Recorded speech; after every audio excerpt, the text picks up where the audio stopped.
আজকের রেসিপি হচ্ছে ম্যাঙ্গো মাস্তানি। এটা পুনের একটা ফেমাস সামার ড্রিঙ্ক বলতে পারেন বা লস্যি বলতে পারেন। খুবই ভালো লাগে খেতে, আর দেখতেও খুবই যেমন টেম্পটিং হয়, খেতেও খুবই টেম্পটিং হয়। আর এই রেসিপিটা আপনাদের জানানো আমি নিয়ে চলে এসেছি। তার জন্য এখানে আমি দুটো পাকা আম নিয়েছি। দেখুন কতটা সুন্দর পাকা আম।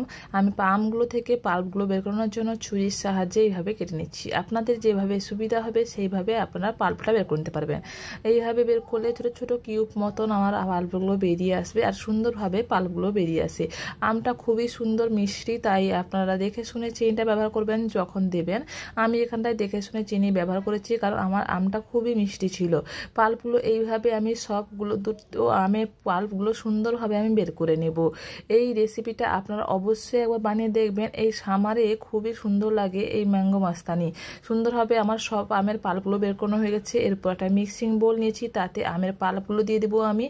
এরপর এখানটায় দিব আমি হাফ কাপ মতন দুধটা ব্যবহার করছি হাফ কাপ মতন। তারপর দিচ্ছি চিনি আমি এখানে অল্প পরিমাণ ব্যবহার করেছি, 1 চামচ মতন ব্যবহার করেছি।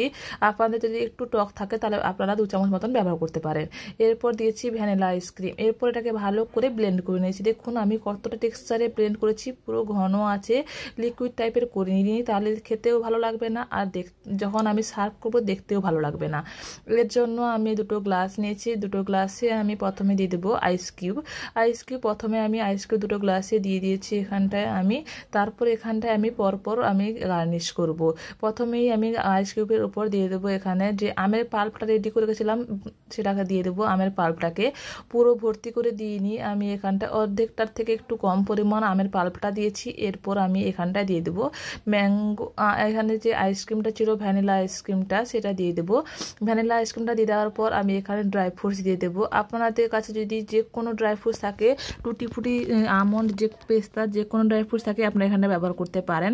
আমি প্রথমে এখানটায় আমের কুচি ব্যবহার করেছি, পাকা আমের কুচি ব্যবহার করেছি। তারপর ড্রাই ফ্রুটস হিসেবে এখানটায় দিয়েছি আমি কাজু, কিশমিশ আর ব্ল্যাক কিশমিশ আর কাজু।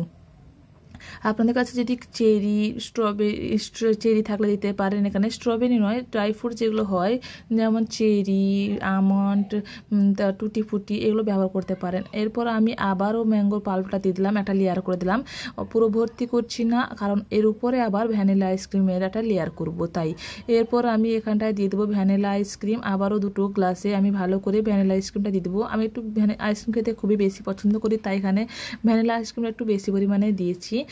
এরপর উপর থেকে আবারও দিয়ে দেবো আমের কুচি দিয়ে দেওয়ার পর এখানটায় আবার উপর থেকে আমি ড্রাই ফ্রুটসগুলো ছড়িয়ে দেবো এখানটায়। তাহলেই আমাদের তৈরি হয়ে যাবে ম্যাঙ্গো মাস্তানি। খুবই ইজি বানাতে আর খুবই টেস্টি লাগবে। একবার অবশ্যই আপনারা এই সামার সিজনে আপনারা বানিয়ে দেখতে পারেন। এখন তো সব সময় সব জায়গায় পাওয়া যাচ্ছে পাকা আম। আপনারা একবার ট্রাই করে দেখবেন, খুবই ভালো লাগবে এবং খুবই টেস্টি লাগবে আপনাদেরকে, আমি আশা করছি। ভিডিওটা যদি আপনাদের ভালো লাগে লাইক শেয়ার করে দেবেন, আর আমার চ্যানেলে যদি প্রথমবার থাকেন সাবস্ক্রাইব করে দেবেন। Thank you for watching my video.